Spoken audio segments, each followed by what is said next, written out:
Assalamualaikum warahmatullahi wabarakatuh. Perkenalkan, nama saya Sanita Alazafia Pratami. Saya dari Teknik Informatika D2018.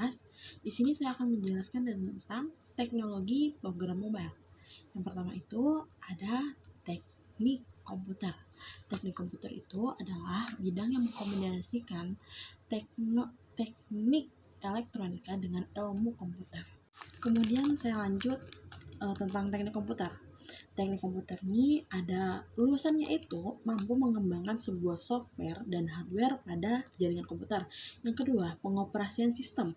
Pengoperasian sistem operasi ini berorientasi jaringan. RPL pun berorientasi pada jaringan komputer.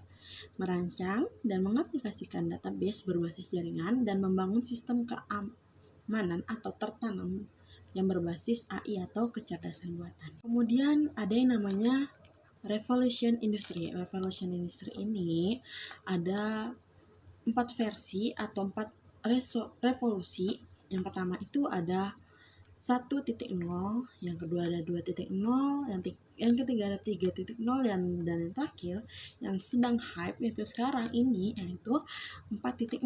Pada revolusi industri 4.0 ini ada yang namanya IoT, ada juga yang namanya Big Data, ada yang namanya Artificial Intelligence atau yang kita sebut sebagai AI, terus ada namanya Cloud Computing, dan yang terakhir itu ada Adaptive Manufacturing. Dan selanjutnya kita bahas tentang bahasa pemrograman. Dalam bahasa pemrograman tahun 2019 itu ada sekitar banyak sekali, tapi yang paling hype itu ada yang pertama Python, yang kedua ada JavaScript, yang ketiga ada Java, yang keempat itu biasa C, dan yang terakhir itu PHP. Ada juga namanya tanpa coding plus desain. Apa sih itu? Maksudnya itu dia tanpa coding tapi dia bisa mendesain. Terus apa aja aplikasinya, apa aja sistem bahasa pemrogramannya, saya kasih tahu ya. Yang pertama itu MIT App Inventor. Yang kedua ada AppyPie. Yang ketiga ada Appyet, dan yang terakhir tuh AppsGeyser. Tadi kita udah bahas tentang yang tanpa coding plus desain. Sekarang yang coding plus desain.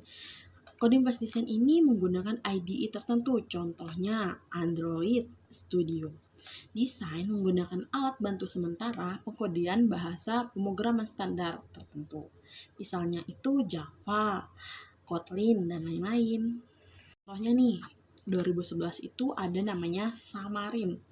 Kalau 2013 ada namanya Drifty. 2015 yang hype kita ini pakai itu Facebook.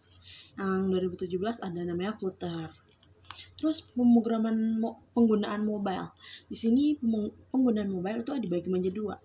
Yang pertama itu perangkat, yang kedua itu koneksi. Dari perangkatnya dulu, seperti kita tahu desktop, notebook, tablet, handphone, dan lain-lain.